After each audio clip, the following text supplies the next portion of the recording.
2 મહિનામાં 2 દીકરા દેશ માટે શહીદ। આ પરિવાર પર તૂટ્યો આફતનો પહાડ, મુખ્યમંત્રીએ આપી શ્રદ્ધાંજલિ। જમ્મુ કાશ્મીરના કઠુઆમાં ગત દિવસોમાં આતંકીઓએ સેનાની ગાડી પર હુમલો કર્યો। આ હુમલામાં ભારતીય સેનાના 5 જવાન શહીદ થયા હતા અને લગભગ આટલા જ ઘાયલ છે।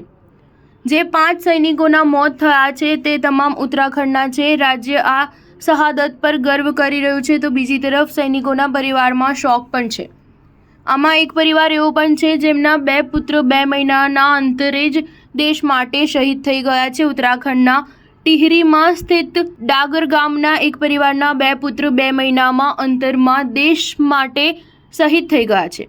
તેમાંથી એક પુત્ર આદર્શ નેગી ગત સોમવારે જમ્મુ કાશ્મીરના કઠુઆ, તો બીજી તરફ બીજો પુત્ર અને આદર્શના પિતરાઈ ભાઈ મેજર પ્રણય નેગી ગત એપ્રિલમાં લેહમાં બીમારી સામે ઝઝૂમતા શહીદ થઈ ગયા હતા। બંને પુત્રના જવાથી પરિવાર પર દુઃખનો પહાડ તૂટી પડ્યો છે। કઠુઆમાં શહીદ થનાર જવાન આદર્શ નેગી વર્ષ 2018માં ગઢવાલ રાઇફલ્સમાં ભરતી થયા હતા। તેમના પિતા ખેડૂત હતા। જાણકારી અનુસાર આદર્શના પિતા ને માતા લગ્ન માટે વાતચીત પણ કરી રહ્યા હતા, પરંતુ પરિવાર એક પુત્રની શહાદતથી ઉભર્યો જ હતો કે બીજો પુત્ર પણ શહીદ થઈ ગયો હતો। સ્થાનિક ધારાસભ્ય રાજ્યના સીએમ પુષ્કર ધામીએ શહીદના પિતા અને પરિવારને સાંત્વના આપી છે। મંગળવારની સાંજે 5 શહીદોના પાર્થિવ દેહને સૈન્ય વિમાનથી દહેરાદૂન એરપોર્ટ પર પહોંચાડાયા।